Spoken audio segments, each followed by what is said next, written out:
여러분 안녕하십니까? 한밤의 기막힌 투자 진행의 김민겸입니다. 우리 한밤의 기막힌 투자 주말 방송은요. 주식 잘 알려주는 동네 백수 오빠라는 코너로 진행되고 있습니다. 저희 방송 함께 하시면서 남은 6월 전략도 꼼꼼하게 세워가시면 좋을 것 같아요. 자, 그럼 본격적으로 방송하기에 앞서서 참여 방법부터 알려드리도록 하겠습니다. 지금 화면 보시면 네모난 QR코드 하나 보이실 텐데요. 휴대폰을 꺼내시고 휴대폰에서 기본 카메라 어플리케이션을 실행하신 후에 TV 화면에 가깝게 갖다 대시기만 하시면 바로 입장 가능합니다. 혹은 문자로도 이용 가능한데요. 문자 샵 3989, 샵 3989번으로 주잘백 3글자 입력 후에 전송해 주시면 저희가 10초 안에 웹페이지 링크 하나 보내드립니다. 링크 타고 들어오시면 되는데요. 이렇게 참여해 주시는 모든 분들에게 저희가 주식과 파생 상품에 관련된 교육 자료, 주식 유망 종목, 거기에 따른 히든 전략까지 세워드리고 있으니까요. 지금 빠르게 입장하시면 좋을 것 같습니다. 자, 그럼 본격적으로 방송 시작해봐야겠죠. 토요일의 주인공 칼리 전문가님 모셨습니다. 전문가님 안녕하세요. 네, 안녕하세요. 반갑습니다. 네, 일단 좀 횡한 것 같아요. 횡하지만 그래도 오늘만큼은 전문가님께서 주인공이 돼서 더 많은 정보를 주시면 좋을 것 같습니다. 네, 알겠습니다. 네, 일단 우리 시청자분께 인사부터 부탁드릴게요.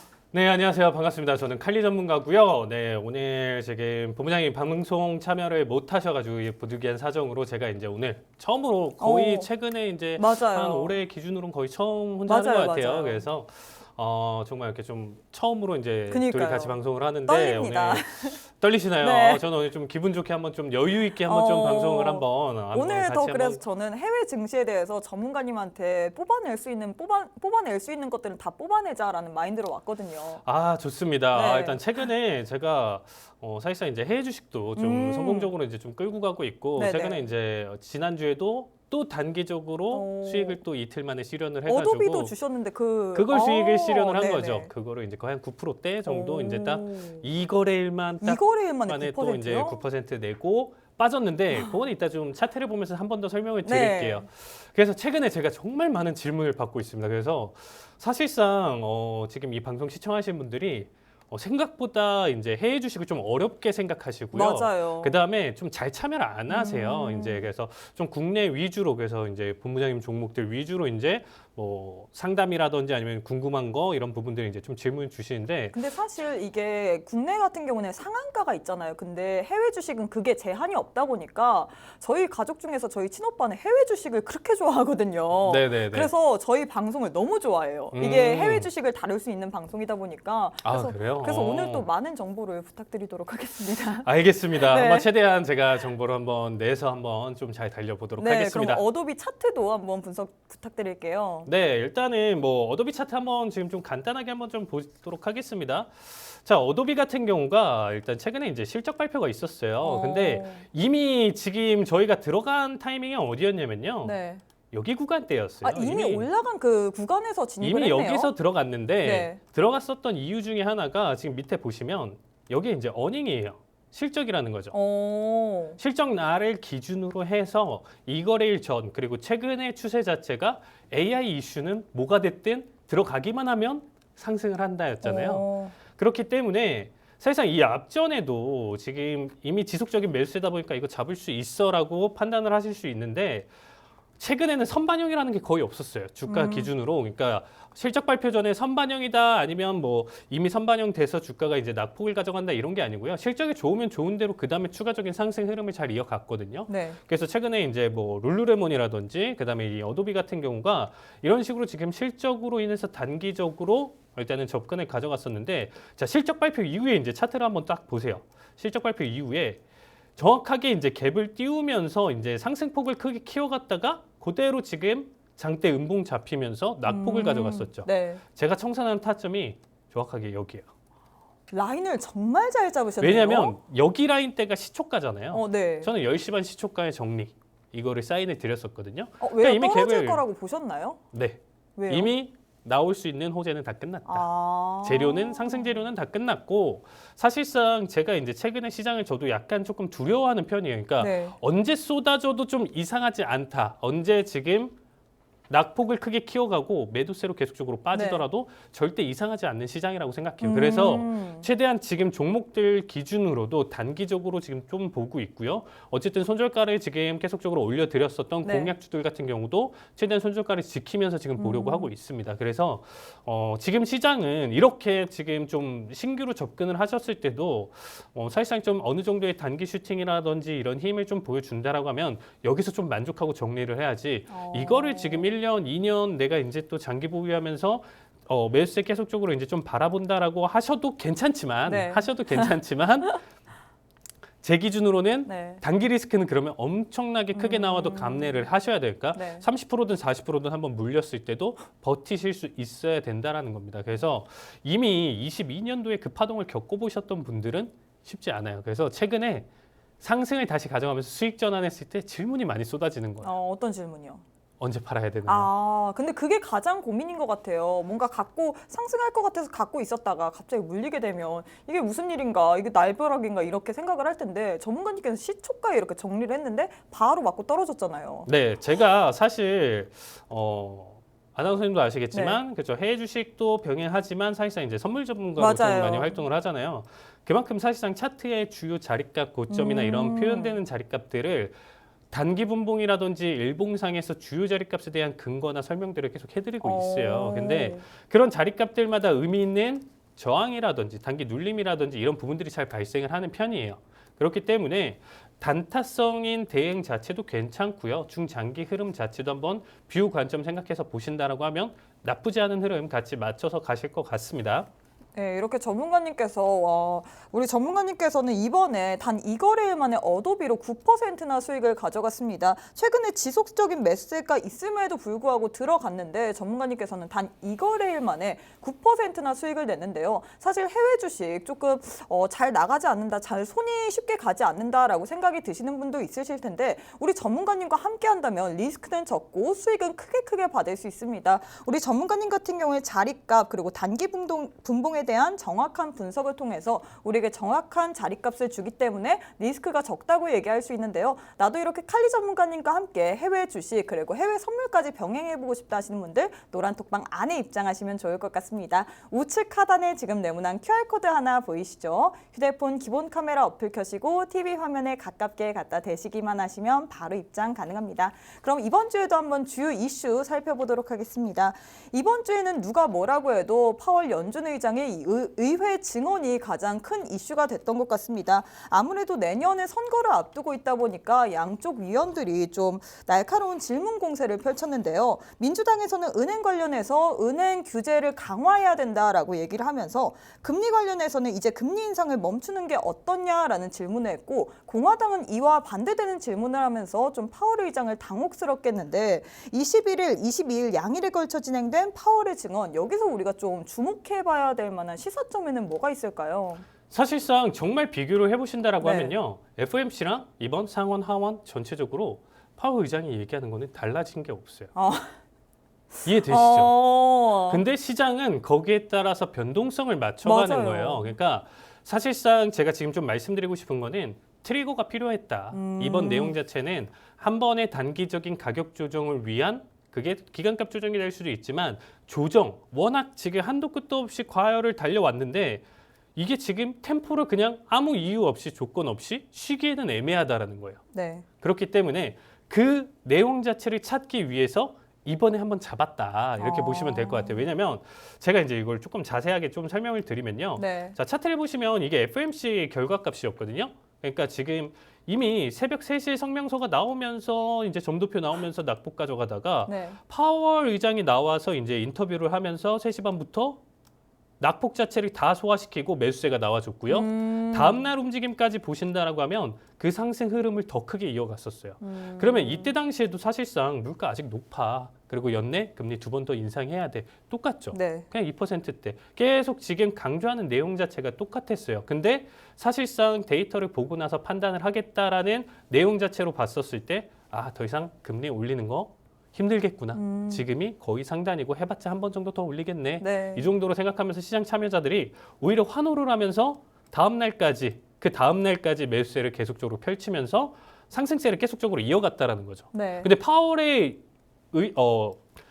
매파적인 의견이라든지 이런 부분들은 어조는 그렇죠. 매파적인 부분을 좀 강조를 하면서 나름의 두 번의 연내 금리 인상 시사를 했었고 아직까지도 지금 현재 물가는 높다라는 얘기를 했어요. 현재 경제 괜찮아, 탄탄해 이런 얘기는 고용 쪽이나 이런 쪽 부분에서는 아직은 조금 존재하지만 물가 자체를 계속적으로 지금 경계를 크게 하고 있는데 이 부분에서도 상승을 이전에 이끌어갔었죠. 불과 저번 주 움직임만 그쵸? 보더라도요.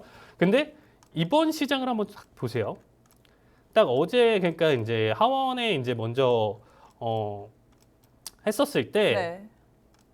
어, 이때 당시 낙폭 매도세를 이미 앞전에도 낙폭을 이 11시에 이제 그 의회에 출석을 했었는데 11시 전에 이미 본장부터 해가지고 여기까지 꺾어버렸어요. 꺾고 나서 그 다음에 매도세를 더 밀어버렸었죠.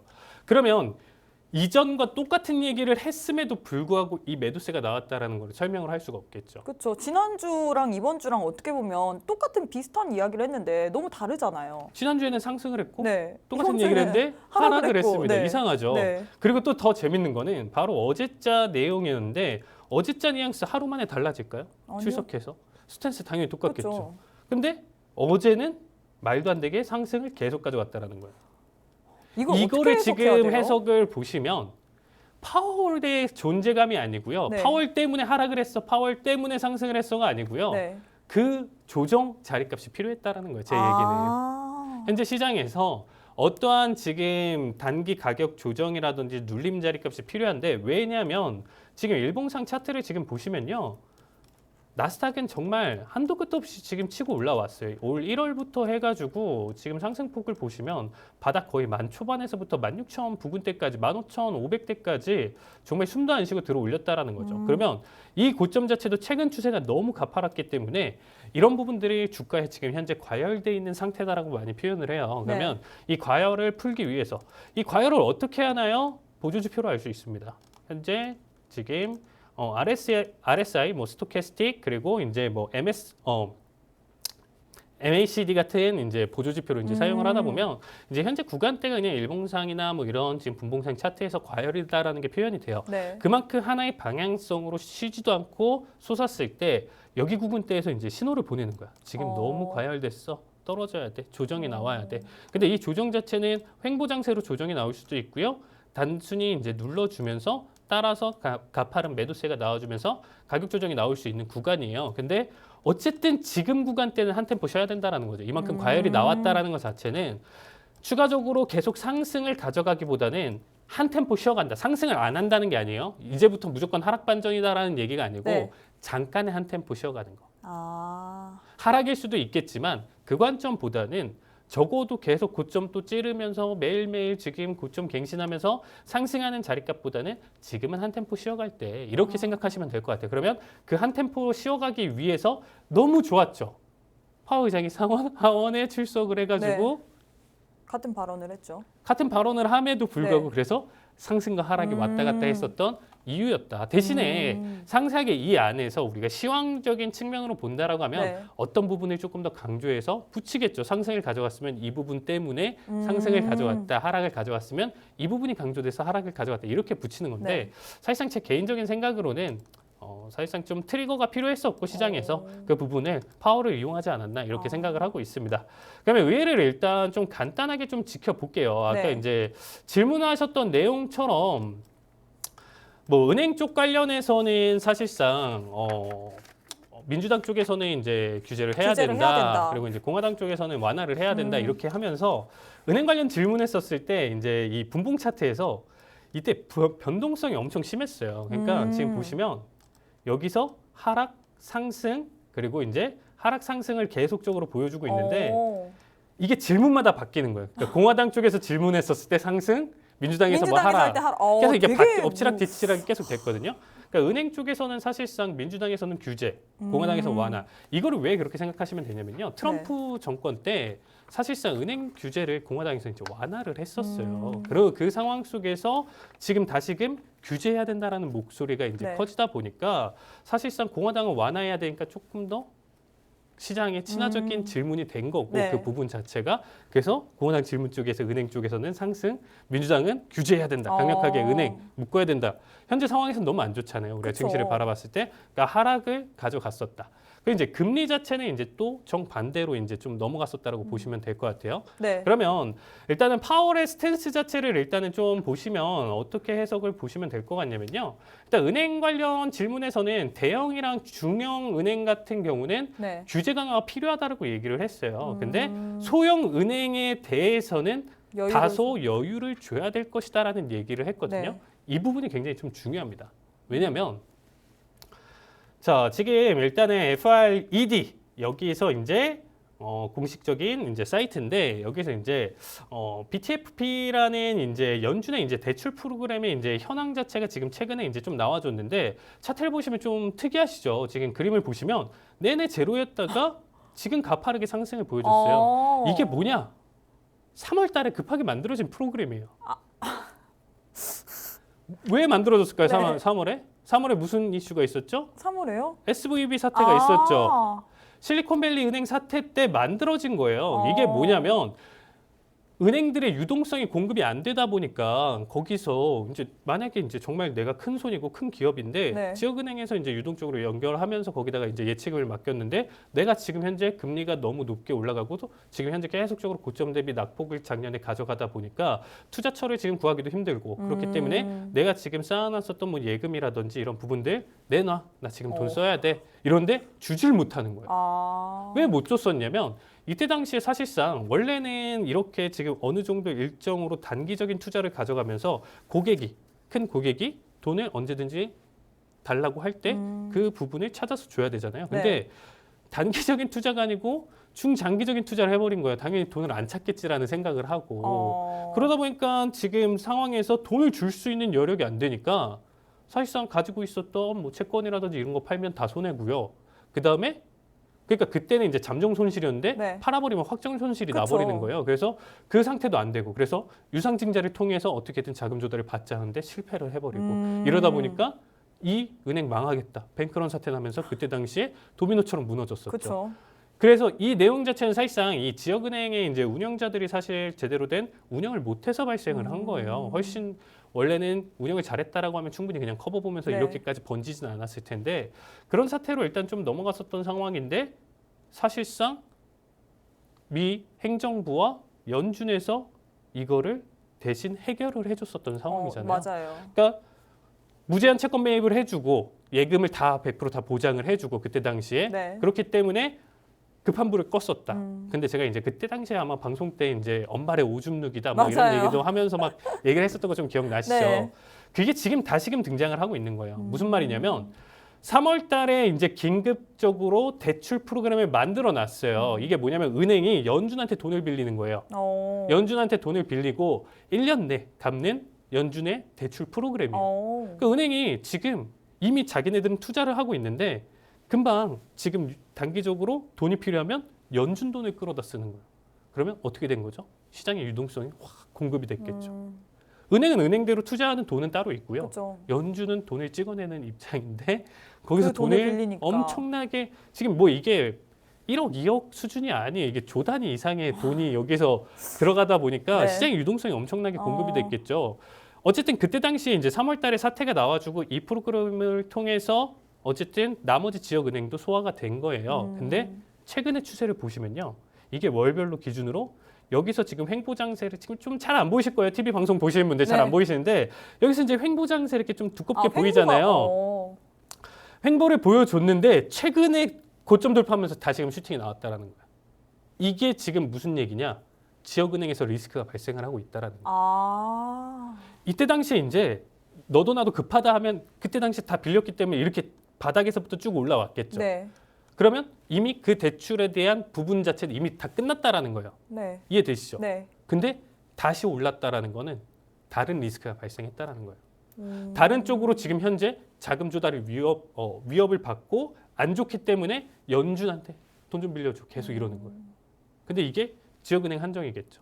그럼 연준에서 지금 가져온 이 데이터 사이트예요. 이게 네. 데이터 내용이에요. 그렇기 때문에 이번에 은행 관련 질의에서 여기서 보시면 아시겠지만 단 소형 은행에 대해서는 다소 여유를 줘야 될 것이다라는 얘기가 네. 여기서 나와 준 겁니다. 이해가 되시죠? 어... 괜히 다른 대형과 중형만 왜 규제하고 소형은 왜 놔두는 거야?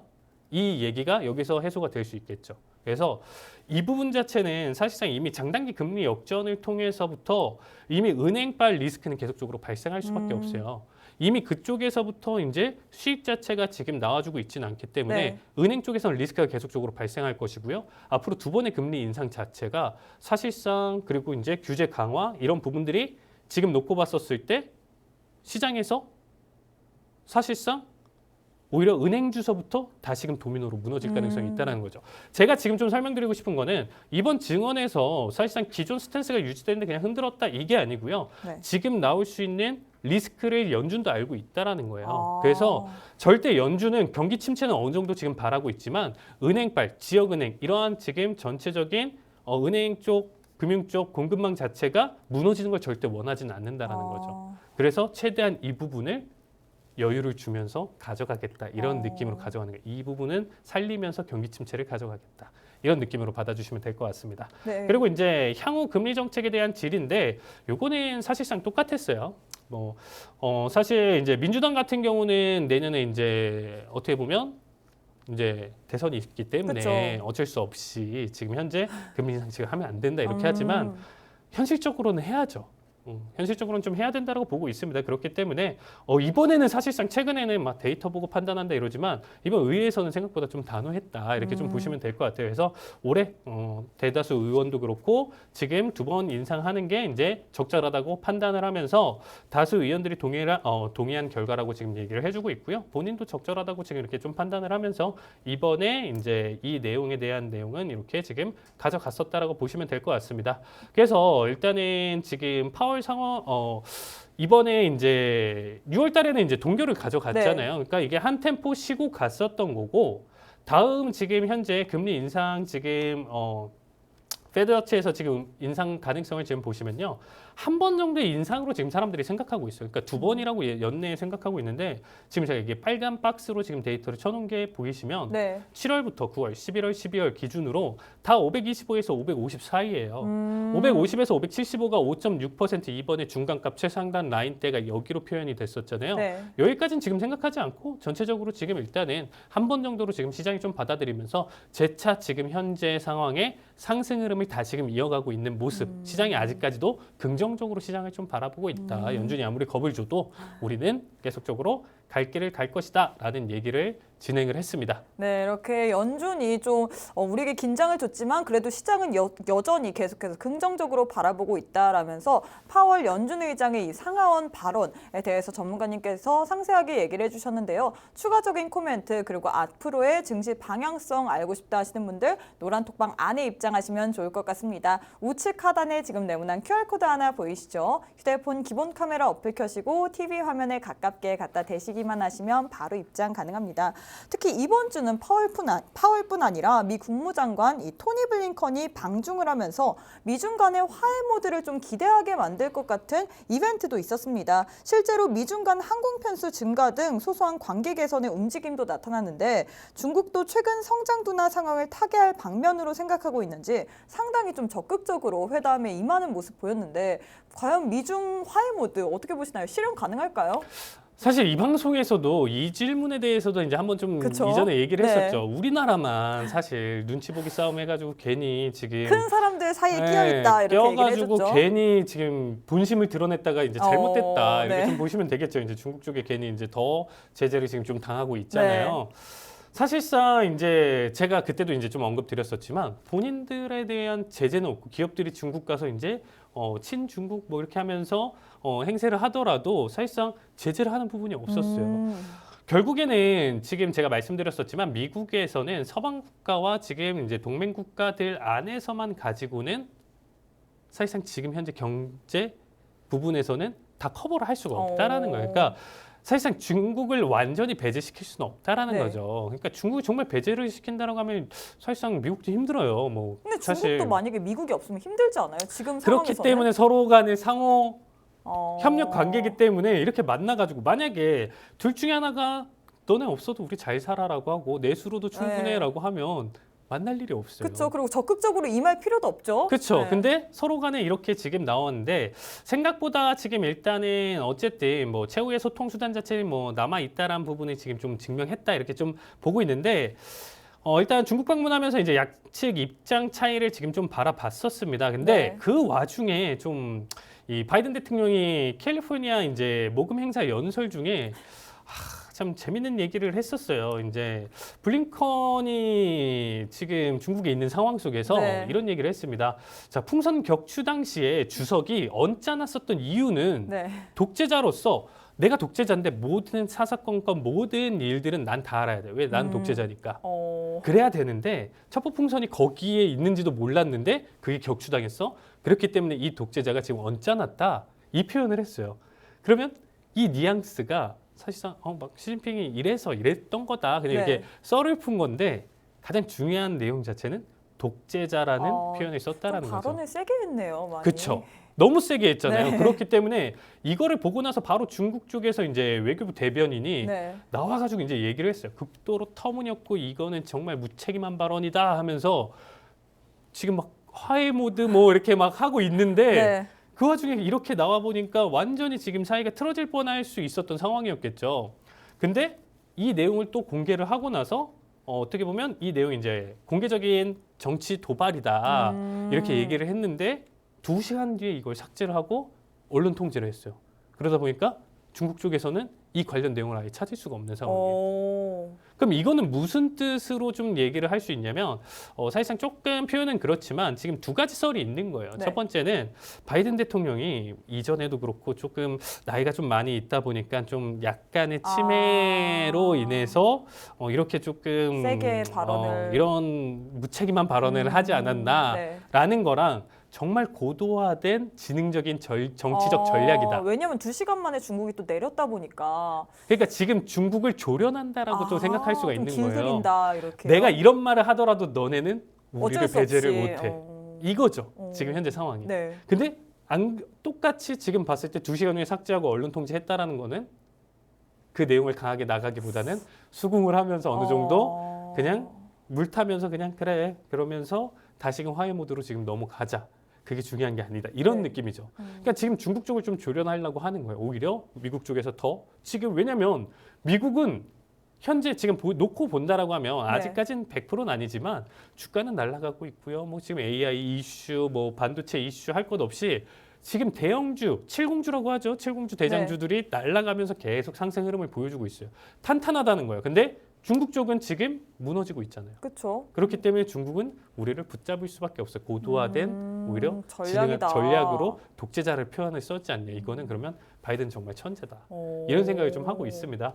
그래서 일단은 이번 내용으로 가지고 제가 이제 종목을 조금 찾아봤는데 이건 조금 쉽지는 않을 것 같아요. 이거는 잘못했을 때는 정말 좀 리스크가 있기 때문에 좀 내용 결과 조금 더 나와지고 결과 보고 나서 노란톡방에서 공개해드리도록 하겠습니다. 네, 전문가님께서 지금 미중 화해 모드 과연 실현 가능할까라고 얘기를 하면서 우리에게 종목이 제일 중요하잖아요. 종목에 대해서 얘기를 해주셨는데 이거는 조금 어려울 것 같다. 추가적인 내용, 과연 이 진행 상황을 보고 들어갈 만한 종목은 노란톡방 안에 입장하시는 분들에 한해서만 제공해드린다고 합니다. 우측 하단에 지금 네모난 QR코드 하나 보이시죠? 휴대폰 기본 카메라 어플 켜시고 TV 화면에 가깝게 갖다 대시기만 하시면 노란톡방 바로 입장 가능합니다.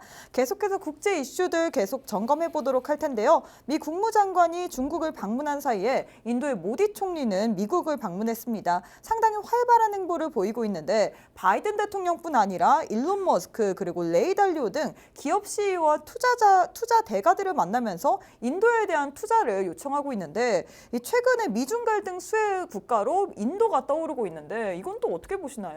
사실상 인도는 그동안의 독자적인 노선을 타고 맞아요. 사실상 뭐 러시아 우크라이나 전쟁이 나오더라도 러시아든 중국 쪽에서 빼먹을 거 빼먹고 서방에서도 빼먹을 거 빼먹고 우리는 독자적인 노선을 탄다 이런 식으로 일단 좀 가져갔었는데 이번에 사실상 이 모디 인도 총리가 사실상 이전에 조금 나라 내에서 조금 이제 뭐 종교적으로 이제 좀 안 좋은 부분이 있었어요. 그래서 이제 좀 민주주의적인 입장에서 좀 바라봤을 때 미국이 오히려 이제 미국 출국이나 뭐 이런 부분들을 제한을 시켰었는데 네. 이번에는 정말 국빈 대접으로 환대를 엄청나게 했다라는 거죠. 왜요? 왜냐하면 지금 중국 쪽이랑 그렇게 약간 마찰이 있다 보니까 네. 어떻게든 지금 인도 쪽을 끌어내서 만약에 인도와의 완벽한 체결이 되면서 지금 PPT를 보시면 아시겠지만 마이크론 지금 27억 5천 달러예요. 이게 일단 조 단위로 지금 봤었을 때 3조 달러 정도 된 3조 정도 3조 원 정도 반도체 조립 공장을 설립을 하고요. 그다음에 어플라이드 머터리얼즈도 지금 반도체 센터 설립을 지금 인도에 추진을 하는 거잖아요. 네. 이번에 기업들 인사들 이렇게 나와가지고 이렇게 한다라는 것 자체가 탈중국을 하면서 인도 쪽으로 다 넘어가겠다. 그럼 니네 중국 쪽 우리 배제할 수 있어. 이거를 지금 보여주고 있는 거예요. 그래서 만약에 인도에서 이렇게까지 지금 좀 잘 나와주면서 지금 앞에서 나와주는 것들 계속적으로 이제 좀 잘 보여준다라고 하면 사실상 중국이 이제는 기면서 제발 우리랑 같이 놀아줘 다시 화해해줘 이거를 지금 바라고 있는 거예요. 미국 쪽에서는. 그러다 보니까 지금 현재 욕을 너무 많이 먹고 있는 거예요. 바이든 대통령 이쪽 행정부가. 왜냐하면 그렇게까지 민주주의적인 행동을 못했었던 이 총리를 이렇게까지 국빈 대접을 한다는 거는 민주주의적인 입장에서 봤었을 때 반하는 입장을 가져가는 거잖아요. 근데 지금의 이익을 위해서 이런 행동을 보인다는 게 모순적이다라는 거죠. 그렇지만 어쩔 수 없이 내년 대선을 위해서 지금 경기 침체를 일으키면 안 돼요. 그러면 이런 식으로 만약에 엄청나게 지금 괜찮은 계약들이나 이런 부분이 체결이 된다라고 하면 정말 실질적인 경기 침체를 지울 수도 있는 상황이거든요. 그래서 정부 입장에서는 내년까지는 어떻게든 경기 침체를 끌고 갈 수 있는 가장 좋은 또 방법 중에 하나다 보니까 이렇게 지금 인도 총리 방미에 엄청나게 열을 올리면서 계속적으로 관심, 호감도를 크게 표현을 했다 이렇게 보시면 될 것 같습니다. 네, 이렇게 전문가님께서 이 모디 인도 총리 방미에 대한 투자 아이디어 알려주셨는데요. 자세한 전략은 노란톡방 안에 입장하시는 분들에 한해서만 제공된다고 합니다. 우측 하단에 지금 네모난 QR코드 하나 보이시죠? 휴대폰 기본 카메라 어플 켜시고 TV 화면에 가까이 갖다 대시기만 하시면 바로 입장 가능합니다. 테슬라 이야기는 빼놓을 수가 없을 것 같습니다. 이 테슬라가 슈퍼차저 시스템을 공개하자 GM과 포드 그리고 이어서 리비안까지 합류를 하는 상황을 보였는데요. 이 AI 보조금 다음으로 추가 호재가 나온 상황입니다. 사실 지금 주가를 보면 근데 좀 많이 올라왔어요. 그래서 이게 보유자의 영역인지 아니면 신규 매수자의 입장으로서 우리가 좀 매매를 해도 되는지 이 부분을 묻고 싶거든요. 왜냐하면 테슬라 이슈를 저희 방송에서 많이 다뤘었기 때문에 너무 많이 다뤘죠. 제가 저점도 사실상 기억하시죠? 제가 $100 때도 그러니까요. 이제 정확하게 여기서부터 사면 된다 일단. 그래서 오늘 준비했습니다. 일단 테슬라 같은 경우는 사실상 지금 사면 호재 지금 얘기하셨던 것처럼 그렇게 좀 맞아가면서 지금 최근에 상승 흐름세를 정말 강하게 가져갔어요. 그래서 사실상 뭐 테슬라 기준으로 지금도 어떤가요? 보유자 영역인가요? 라고 했었을 때 저는 간다 입장입니다. 더 아직까지도 간다. 지금 추가적으로 더 상승 가능성이 충분히 놓여져 있다라고 보고 있고요. 특히나 이미 앞에서 좋은 조정 움직임 자체는 잘 나와준 상황이에요. 그러니까 정말 극단적으로 좀 표현을 하면요. 이미 이전의 낙폭 대비 제가 반등할 수 있는 타이밍도 정확하게 여기 $100 그리고 $70면 저는 여기는 그냥 나머지 다 팔고 다 들어간다라고 했었습니다. 그때 당시 이 방송에서. 네, 맞아요. 그래서 그래서 $100와 70 사이 구간대는 매집 타이밍이니까 지켜보셔도 괜찮다는데 여기서 급등 주면서 타이밍을 놓쳤었잖아요. 한번 강하게 이 382 자리값 제가 가장 중요하게 생각하는 구간대까지 반등을 한번 또 보여줬었고요. 여기서 정확하게 눌러줬어요. 다시금 그러니까 200선까지 $100 초반에서 2배 올랐다가 그대로 지금 150까지 눌러줬고 재돌파를 보여줬다라는 거죠. 이거를 제가 이제 교육에서 제가 이제 좀 벌써 2년째 교육을 했었는데 2년 교육 차트 교육에서 지금 이 앞에서 먼저 $100에서부터 올라갔었던 이 상승 파동을 1번 매매 관점인 거고요. 2번 매매 관점은 이 전고점을 돌파하는 이 시점이에요. 그럼 이 자리값 기준으로 봤을 때 200 초반에서부터 지금 바라봤을 때도 매집 타이밍이고 이 상승 흐름은 결론적으로는 상승 하락을 반복하면서 올라가겠지만 목표가는 380까지 확 올라가 버리는 거예요. 지금 자리값은. 그렇기 때문에 테슬라는 지금 뭐 이전에 5% 충격을 받아가지고 이거 뭐 이슈 가득하면서 다시금 막 시장에 이거 좀 안 좋은 거 아니야 이렇게 지금 나와주고 있거든요. 딱 어제 말고 그 전날에 5.46% 떨어졌어요. 근데 지금 보시면 아시겠지만 이게 떨어진 건가요?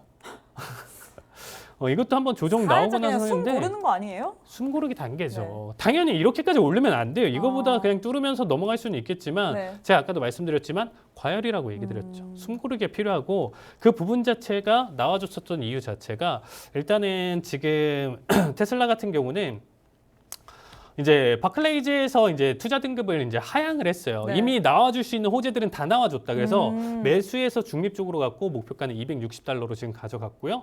모건 스탠리도 이제 투자 등급을 이제 하향을 보여줬습니다. 그래서 비중 확대해서 지금 비중 유지로 보여줬고 대신 이제 목표가는 $250로. 그래서 일단은 사실상 랠리의 끝은 아닐지 모르나 한동안 조정이 있을 것. 지금 많은 분석가들이 지금 현재 구간대를 7월 중순 다음 실적 전까지는 한 템포 쉬어가야 될 타이밍이다. 너무 과열이 되었고 뭐 단기적으로 지금 현재 완벽하게 하락을 맞으면서 하락 전환으로 다시금 넘어간다는 아니지만 적어도 자리값을 버티면서 현재 자리값을 유지하면서 조금 쉬어가는 단계가 필요하다. 이렇게 지금 봐주시면 될 것 같아요. 너무 강력해도 부러진다. 항상 이 생각을 좀 가지면서 주가를 좀 바라보시면 좋을 것 같습니다. 네, 전문가님께서 테슬라 관련해서는 추가적인 상승 가능성이 더 놓여져 있다고 했는데 정확한 타이밍은 노란톡방 안에 입장하시는 분들에 한해서만 또 계속해서 제공이 됩니다. 노란톡방 참여 방법 다시 한번 안내해드리도록 하겠습니다. 우측 하단에 지금 네모난 QR코드 하나 보이시죠? 휴대폰 기본 카메라 어플 켜시고 TV 화면에 가깝게 갖다 대시기만 하시면 바로 입장 가능합니다.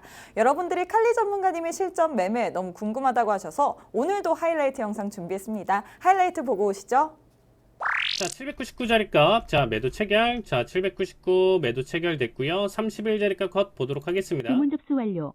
이제 흔들다가 방향성을 띈다에 대한 관점인데 그 관점은 지금 일단 좀 매도 관점으로 봐주시면 되겠습니다. 자, 19,000 지금 751 1차 청산. 자, 50씩 볼게요. 1차 자리값 55, 54. 자, 1차 보실 분들 미리 준비해 주시고요. 51 터치. 자, 50씩 보실 분들 지금 마무리 딱 보시면 괜찮을 것 같습니다. 자, 일단 최소 본절 이제는 달면서 지켜보고요. 자, 801 자리값, 본절 대행 자리값. 자, 최대 낙폭 자체는 지금 일단은 80까지 딱 욕심내면 될 것 같아요. 거의 다 왔는데, 자, 708.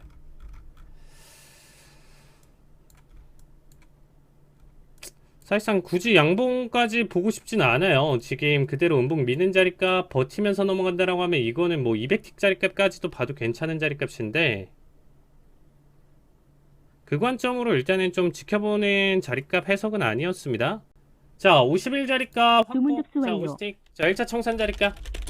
자, 50틱 확보 보고 자, 마무리 볼게요. 자, 일단은 이제는 51까지 올라오면 자, 마무리.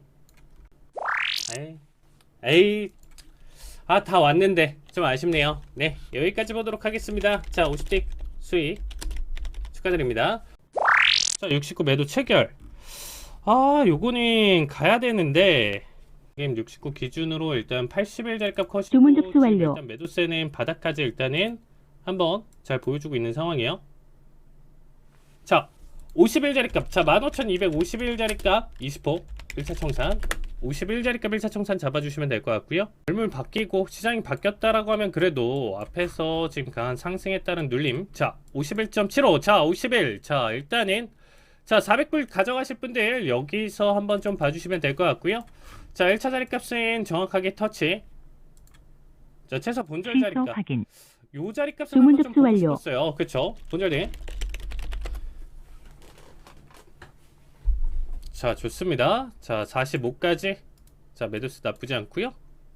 정말 요거는 맥시멈 욕심 부린다라고 하더라도 211 자리값은 넘기지는 않을 것 같아요. 딱 211 자리값 여기 밴드 바닥 구간 까지만 최대 맥시멈 한번 좀 욕심내서 바라보도록 하겠습니다. 자, 일단은 15,211 자리값 올청대기. 자, 중심값 부근이 1차 자리값이었고요. 그쵸, 최종 청산은 제 온봉상 밴드 바닥 구간. 자, 힘 좋으니까 한번 조금 기대값 가지면서 볼게요.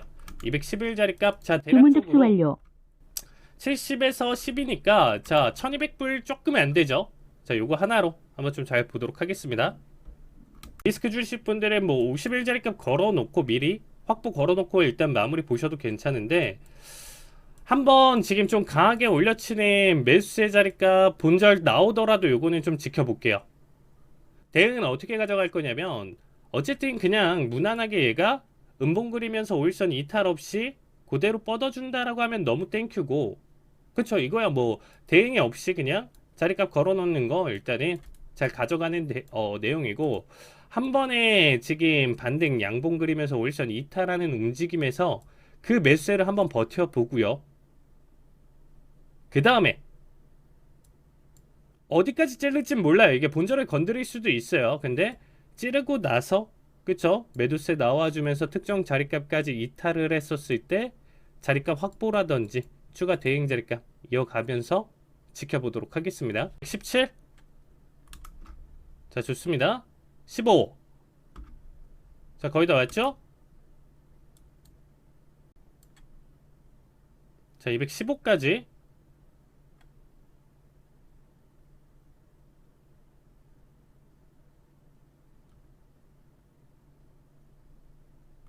자, 다시금 매도세. 자, 213. 좋습니다. 네, 1200불 수익 축하드립니다. 자, 일단 매도 체결. 자, 11자리값 커팅. 주문 접수 한 완료. 번 더 바라볼게요.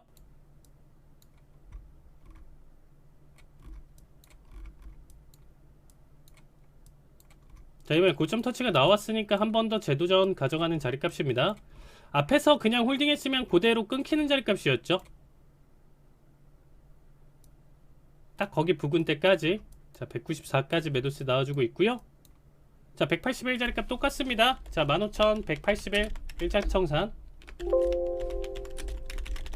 90 터치가 나와주네요.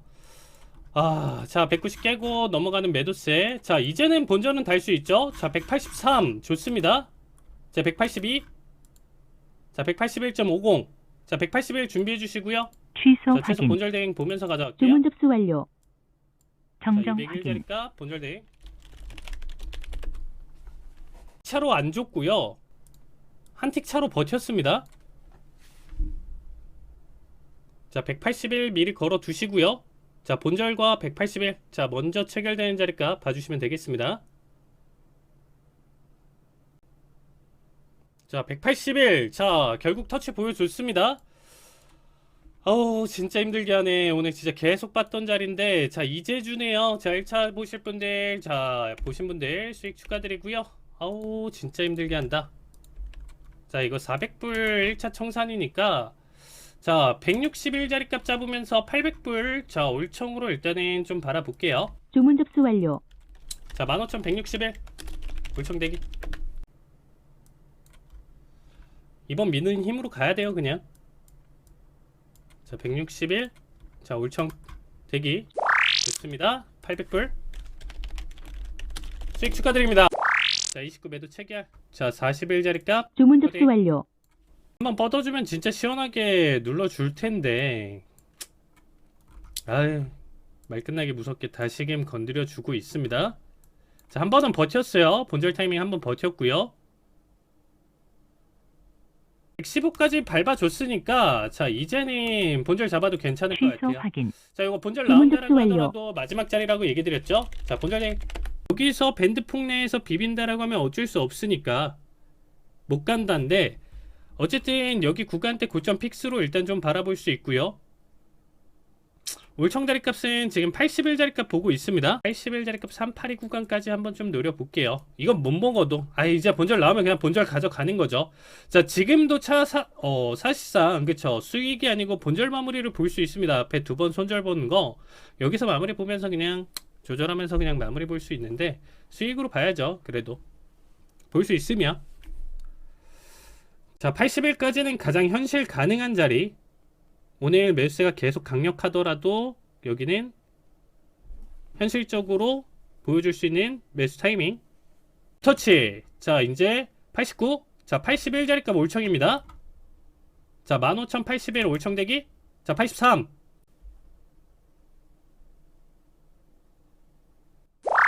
좋습니다. 네, 81 자리값 가져가면서, 자, 1000불 수익 축하드립니다.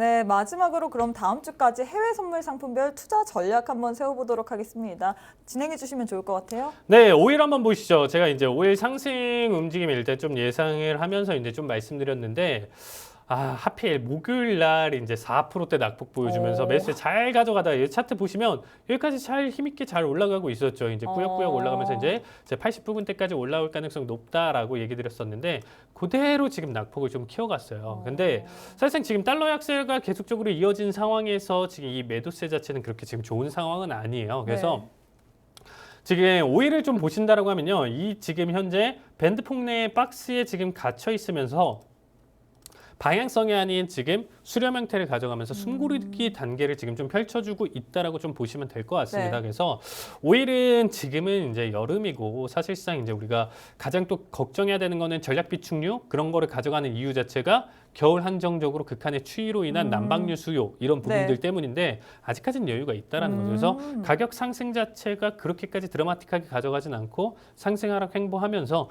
이 가격대면 그래도 사실상 오펙이든 어디든 인정할 만한 가격이다. 대신에 여기서 저점을 밀면서 60 초반, 60을 떨군다든지 다시금 90 이상을 돌파한다라고 하면 바이든 행정부든 아니면 오펙에서든 사우디든 이제 또 다시금 거품 불면서 나올 거예요. 그 전까지는 지금 아무 이슈 없는 게 그래도 서로 간에 지금 납득할 만한 가격이다라고 보시면 될 것 같고요. 네. 자, 가장 중요한 거는 달러가 낙폭이면 그거에 대한 디커플링, 반대 흐름으로 갔을 때 골드는 골드. 상승 흐름을 굉장히 크게 가져가야 돼요. 전 골드 상승을 얘기를 했었는데 보기 좋게 틀렸습니다. 근데 이거를 왜 틀렸냐면 네. 제가 틀리게 한 게 아니고요. 이 부분은 파월이 틀리게 한 거예요. 저는. 왜요? 이게 왜 그러냐면 네. 아까 이제 PPT 내용에서도 코인 관련 질문이 있었어요. 이 지금 보시면 이제 PPT에서 스테이블 코인 관련해서는 화폐로서의 기능이 있다라고 판단을 했고요. 이 질문에 대한 답변으로는 대신에 이제 가상화폐의 규제와 감독이 필요하다. 그럼 이 내용으로 봤을 때는 어때요? 비트코인을 규제해야 된다. 안 좋은 그렇죠? 소리로 들리죠. 맞아요. 근데 이 내용 듣자마자 비트코인이 미친 듯이 올랐어요. 왜요? 재밌죠? 그래서 지금 보시면 비트코인 같은 경우가 오히려 3만 달러 지금 보이시나요? 여기서 최근에 상원 하원 들어오면서 여기서부터 친 거예요. 왜일까요? 이게 무슨 일이에요? 파월은 그동안 네. 연준은 제도권 내로 받아들이지를 않았다라는 거예요. 코인을 제도권 안에 맞아요. 영역으로 포함시키지는 않았는데 규제 감독이 필요하다라는 것 그럼 이제 자체가 받아들인다 이런 화폐로서의 가치와 제도권 안으로 들어오니까 그걸 인정받았다 상승 흐름을 굉장히 크게 가져온 거죠. 그러면 이 지금 현재 사실상 채권, 골드 그리고 그다음에 달러 이렇게 세 가지 안전자산이 네. 있는데 골드 자체를 사실상 이전부터도 비트코인이 같이 범위를 차지를 하면서 서로 상승 흐름 같이 따라가고 비중 높은 거 하나가 너무 달린다라고 하면 나머지 하나가 약세를 가져가는 그런 결과값을 가져갔었는데 최근에 그래서 코인이 이렇게까지 비트코인이 상승 흐름을 보여주다 보니까 골드는 당연히 상승을 보여줘야 될 자리값을 못 가져간다가 지금 해석을 그렇게 봐주시면 될 것 같습니다. 그래서 골드 추세는 지금 현재 상황에서 본다라고 하면 상승 탄력을 좀 잃었어요. 그래서 현재 자리값 기준으로 봤을 때 2,000달러를 지금 다시금 재안착하기는 조금 힘들 것이다 이렇게 봐주시면 될 것 같고요. 자, 나스닥 같은 경우는 아까도 계속적으로 오늘 하루 종일 설명드렸었던 내용 자체가 지금 숨고르기 타이밍이다. 그래서 현재 상승을 가져가기보다는 현재 자리값 횡보 또는 조금 더 단기 눌림 정도 나와주면 딱 좋은 자리값이고요.